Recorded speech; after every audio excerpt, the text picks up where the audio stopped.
morning, everyone, and thank you for being here. As you know, this is my first press conference as council president, and I certainly appreciate everyone being with us today. I intend to hold meetings twice monthly on the months that the council is in session, so we get to see each other quite often. And we're going to discuss the issues that we're working on and discuss issues of concerns to the community members. I wanted to start off by saying that yesterday was a proud day for Montgomery County, that Nancy Navarro, Councilmember Nancy Navarro, the immediate past president for the county council, was inducted into the Women's History Archives yesterday. So we're very proud of that. We congratulate Nancy. On Saturday, Councilmember Evan Glass donated the Gay Pride flag that flew at the council at the county executive's building, and it was quite a nice ceremony for that as well. And of course, today we do give thanks to remembrance that today is International Holocaust Memorial Remembrance Day. For this year, one of my initiatives is certainly economic development. And many of you have seen us, me, and Councilmember County Executive Mark Elrich at various forums talking about that Montgomery County is open for business. And we are. The council is united in commitment to good paying jobs and reducing the regulatory obstacles that can impact business development. Mark and I have had 6 different listening sessions. We have had online surveys. We've had charrettes, which are intense planning sessions to hear back from the public. Once we went through and said, what are your concerns and why are they your concerns? We then went back to our professional staff and said, how do you suggest we change these? How do you suggest we fix these? They then gave their good ideas, and then from there, we went back to the public and what we called charrettes, intense planning sessions, and said, look, these are the suggestions. Do you agree with these suggestions? We want to change this, but we want to change it once rather than keep changing it if it's possible. So that's where we've done all along. Where tomorrow and beyond, we hope that we would have some great suggestions by February, and of course we're getting close to February, so we will have that as well. Growing our tax base is essential for funding our award-winning school system and everything else that we touch in the county for our outstanding quality of life. Last Tuesday, I actually partnered with Mark Elrich for the Small Business Network session at Montgomery County Media, and you can see that online as well. And it was for business. It's called For Business Benchmarking to be the Best for Business. It was well attended and I think very well received. It's a grassroots campaign. And we've already streamlined application process for doing business with Montgomery County for the procurement side. Our very able and truly terrific Procurement Director Ash Shetty has done a remarkable job. He was able to change a 150-page form to about a 15 or less page form within inside of 2 weeks. So we're very proud of that. The council unanimously passed a resolution in November to create an economic development platform and to serve as a foundation document for the council's committee work. And as council president, I'm going to work with each committee chair to ensure that our work ties back into our platform and develop deliverables so that we are making substantial progress to reach our goals. In February, each council committee will report on the work that we are doing and how it's connected to the overarching economic development platform.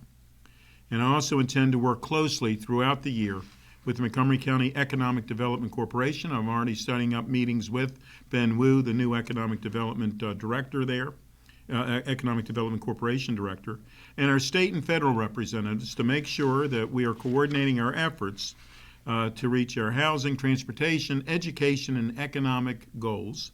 And all these efforts are interconnected and essential to the robust economic future for our region.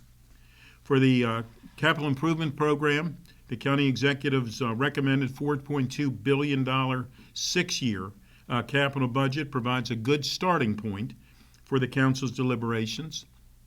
We have heard people concerned about the amount of money that's been in there for the school construction, for metro entrances, and we're certainly open to thoughts because we will have 3 public hearings on this on Tuesday, February 5th at 1:30 and at 7 o'clock at night. We'll have a public hearing in the county office building right here. And on February 6th, which is a Wednesday, we're going to have one at 7 p.m. as well. And community members who are interested in testifying at the public hearings can sign up on the council's webpage or call 240-777-7803. And the committee meetings on the capital budget will begin on February 10th. For education, which is obviously a very important prospect, something very important to me personally and to all of our council members, quality early learning drives educational growth and development, which helps our children enter school ready to learn and succeed. We know that our parents are powerful teachers, and I want to make certain that in addition to enhancing quality child care, that we're increasing access to pre-kindergarten. We strengthen parents' abilities to positively impact the educational trajectory of their children from day one. I'm a product of Montgomery County Public Schools. My 2 daughters are products of Montgomery County Public Schools. My mother is a product of Montgomery County Public Schools. And I know firsthand that Montgomery County Public Schools do a wonderful job, and they were all very, very impressed with the work that they do. And we're going to continue creating multiple pathways for educational success. We're going to work with our partners, the Board of Education, to increasing career and educational opportunities, not only for students connected to MCPS, but also for young people who have become disconnected. We need to make certain that all of our young people realize that there's a wonderful path forward. And I've started to explore ways of engaging youth who are transitioning out of foster care system into a holistic employment and life skills program. We're working on that now. It's a work in progress, and we'll get back to you on particulars. But I look forward to these efforts coming to fruition this year. And I'm also going to continue to work with the Black and Brown Coalition for Educational Equity and Excellence at Montgomery County and Montgomery County Public Schools to ensure that we are expanding the diversity of our teaching workforce and providing effective teaching methods to reach all students. I've attended their initial kickoff event a couple months ago. For Kerwin, which is obviously on the minds of everyone, I'm working with their Education and Cultural Committee Chair, Craig Rice, who literally is an expert on the topic. We're very, very fortunate to have Craig as a member of our council for many reasons, but especially this one, as we go and talk at to our delegation in Annapolis to ensure that education funding, that the formulas provide Montgomery County with its fair share or state funding to adequately address the needs of our students. And of course, the goal of Kerwin Commission is to ensure that a world-class system of public education in Maryland aligns with the Council's long-standing goal of ensuring that all Montgomery County Public School students have the resources and opportunities to achieve excellence. With more than 165,000 students and 208 schools, Montgomery County is the largest school system in Maryland and the 14th largest school system in the United States. I testified on last Thursday, I believe it was, days run together, in Annapolis on HB 1, which is the Built to Learn Act of 2020. I was certainly not alone testifying. The panel that I was on had the county, Board of Education President, Shebra Evans there, the Superintendent of Public Schools, Jack Smith, people from other jurisdictions as well. We were the second panel. The first panel was actually all 8 county executives from across Maryland who all testified in favor of it. It was bipartisan support, and they had followed the Speaker of the House, who would also come to speak in favor of it as well. So Angela Jones. So anyhow, we are all working together to make certain it all comes together. We carefully review new funding formula placed on local jurisdictions and ensure that the new formulas provide flexibility to counties while also recognizing the significant investments in Montgomery County has made to date for its students. And we appreciate the Kerman's Commission's focus on early childhood and diverse teachers and leaders, the resources for at-risk students, college and career readiness, and accountability. And the current commission has not yet issued its final report, and the council looks forward to reviewing the report and proposed legislation. And I know, as I say, Councilmember Craig Rice will work with us on that as well. As far as seniors initiatives, I look forward to my continued work with the senior residents. This demographic is growing, and this community adds so much to our county. We also must address any issues that they have. A critical issue I'll be working on with our senior community and our Fed committee chair is more affordable senior housing. We also need to do a better job of recognizing that knowledge that the seniors bring to our workforce and workplace. To start this effort, the council has begun a new senior fellows program where we will be bringing retired county residents to work at the council through the 11-month term for 5 to 15 hours per week with a $4,000 stipend. For this year's term, there were over 60 applicants. We hope this program can become a model for others to emulate. In addition to that, on Wednesday, March 11th, we will hold a council senior town hall at Leisure World at 9 a.m. in the morning to hear directly from seniors about the issues they are dealing with and provide staff who will connect them with county resources. I want to emphasize this is open to all seniors throughout the county, not just those that live at Leisure World. And I believe this will be the first time that the entire council will have a town hall meeting with their seniors. As chair of the Public Safety Committee, I've worked closely with their law enforcement community and first responders throughout my time on the council, as well as when I was mayor of Gaithersburg. And I can tell you that the council is committed to providing our officers, firefighters, and first responders with the tools they need to do their jobs effectively and efficiently. We have an outstanding public safety services in Montgomery County, and we recognize the sacrifices that they and their families make to keep our community safe. At the same time, we are committed to ensuring that our residents are all treated fairly. Last Tuesday, the council held a public hearing on Bill 3319, Police Community Policing, which was spearheaded by Councilmember Navarro and Councilmember Rice, and is co-sponsored by all of the other county council members. This bill would establish a community policing guidelines and requires the Montgomery County Police Department to provide certain reports to the council and the executive. It will go to public safety. It has been slated to go to Public Safety Committee for further discussion, and we will be working on that as well. Community policing is an important policing tool, but there are currently no legal mandated provisions guiding community policing, and this bill would mandate enhanced community engagement activities and training for de-escalating violent situations and require reports to the council and executive. This bill is going to come to us in February, to the Public Safety Committee in February. For pedestrian and bicycle safety, we have moved ahead to implement the principles of Vision Zero now. Too many families have lost loved ones because of situations that are often preventable.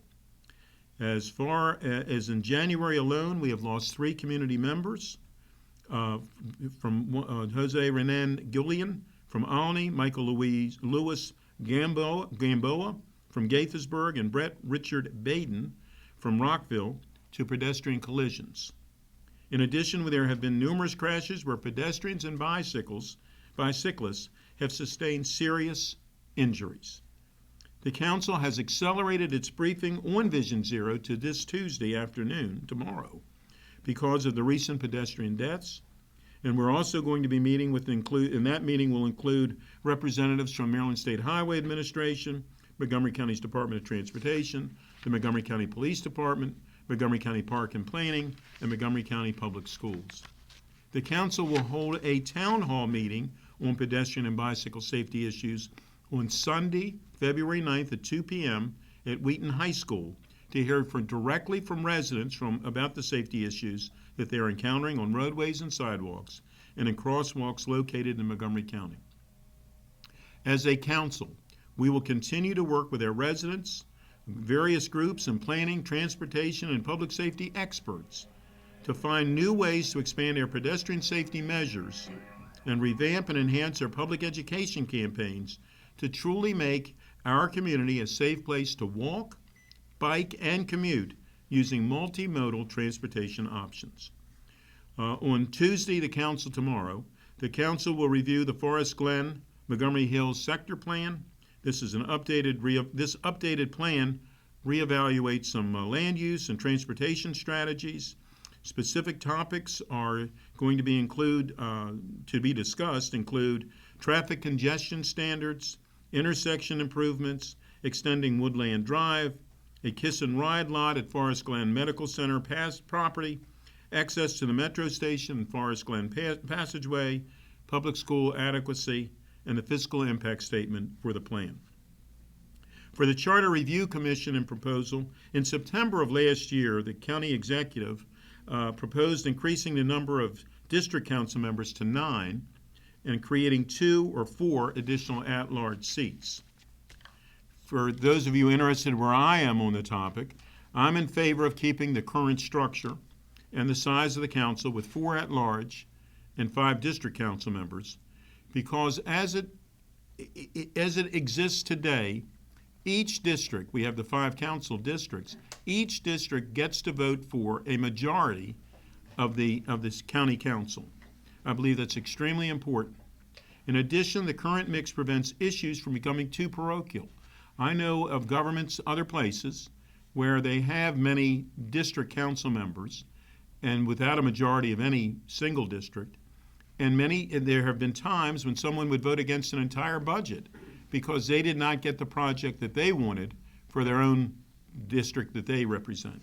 I'm a district representative. I realize that my vote matters as much as it does in any other council district and throughout Montgomery County. I take that job very seriously, but I also believe that we all need to look at the entire picture, not just our own not just our own districts. Past charter review commissions have looked at this issue multiple times, and it's been over several years that they've done that, and they found no compelling reason to change the existing structure, and as noted for budget implications of expanding the number of council seats. As recently as 2018, the Charter Review Commission reviewed this issue and decided to maintain the existing number of seats in the council structure. Recently, the enacted term limits and public campaign financing for Montgomery County elections resulted in a dramatic, and I'm not telling any of you here that don't remember this, a dramatic increase in the number of candidates for the council. And the 2018 election also has had a significant level of turnover for the council and increased the diversity of the body. Any increase in the overall size of the council would be costly. And for example, adding 2 new council members and staffing for these offices would cost approximately between $1 to $3 million to create new office and public meeting space, and $1.7 million in annual operating costs for FY21 dollars. For that, that is my formal presentation, and I'm happy to answer any questions that you might have. All right, so Edwin Petit with Univision. You talk about pedestrian safety, but there's another issue that Hispanic people are very, very concerned about here in Montgomery County, and that has to do with the violence of gangs. Are you planning to do anything on that end? The answer is yes. On last Thursday, I believe it was my days run together, you might have been there. On last Thursday, we had a joint committee meeting with Public Safety Committee as well as the Health and Human Services Committee to discuss that very issue.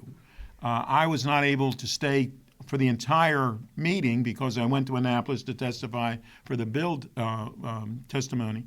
But we are taking it very, very seriously. I can tell you this is not a new concern. This is a concern over the years that has gone up, and we've been able to get a handle on it. And then, of course, it doesn't always stay exactly the way we would like it to.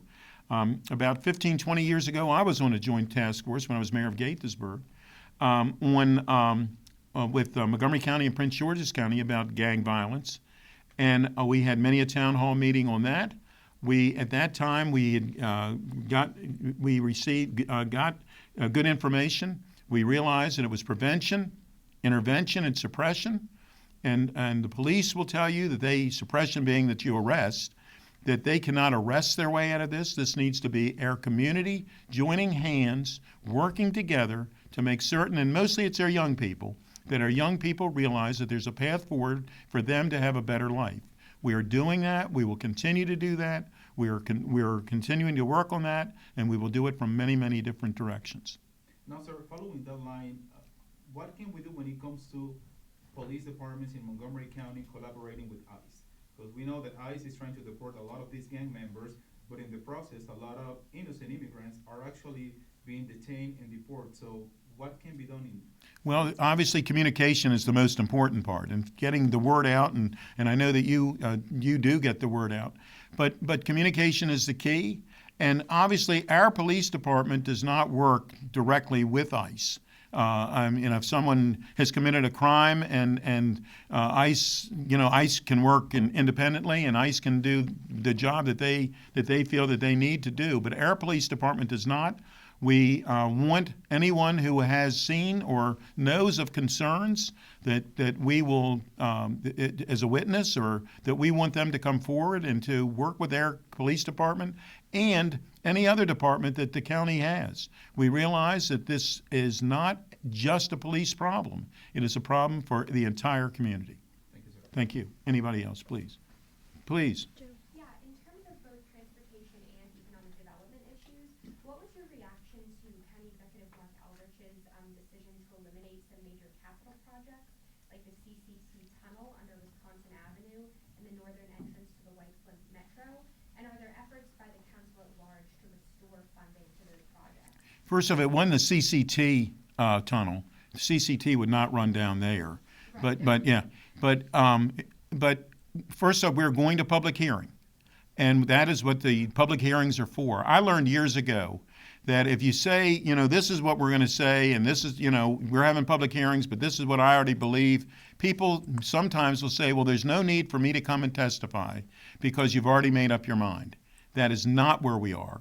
The county executives suggested a CIP is just that. It's a suggested CIP. We have to figure out how we're going to pay for it and all the money associated with it.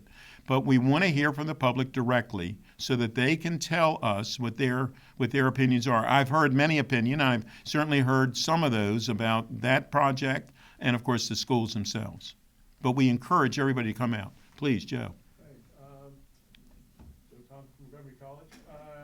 Going back to what you talked about with economic development, it's kind of a two-parter. Can you talk about the impact that the college has on the county's economic development, and specifically when you're talking about early childhood education? Obviously, Montgomery College does training for people who are going to be providing that education. Can you talk about any initiatives that the council or you may try to put into place to help in that respect? Well, thank you for the question. I'm a product of Montgomery College as well. I attended Montgomery College many years ago. And I can tell you they save lives. They change lives for the better. They are the jewel of Montgomery County, as is University of Shady Grove's, University of Maryland Shady Grove. But Montgomery College is certainly an organization that we will continue to work with so that they can provide the educational opportunities so that people that want to employ here will have the skilled people, the skilled worker there for working for them. I have personally met with some CEOs who have said that they are very, very impressed with the college. They want to continue to work with the college to make certain that they have the courses necessary. And I've also, for the University of Shady Grove as well, and that will continue. And for the CIP, we need to make certain that they have the facilities. If we want someone to do the job, they have to have the resources and the facilities in order to do that job. Please. Do you have any comments on the MCPS school bus depot relocation? Do I have any comments? I don't know if everybody heard that on the Montgomery County School Bus Depot location. We continue to work on that. I have had many a conversation with the county executive on it. It is not something that is, it's not something that's easy to solve, but it will get solved. He is, I know, actively looking at an area. I can't be specific on that, but I do know that it is something that is on his radar screen, and hopefully we will have information on that much sooner than later. Thank you. Anybody else? Please. Yeah, please. Good morning. Randy. Can we talk about your vision and the council's vision for affordable housing here in Montgomery County? Well, affordable housing is something that we need to continue to be concerned about, and we are. In this CIP, I think the county executive put record levels in for affordable housing. That will be something, obviously, that's discussed during the CIP public hearings. But we are all committed to getting more affordable housing for Montgomery County. Anyone else? All right, thank you. Thank you very much. See you in a couple weeks. Thank you.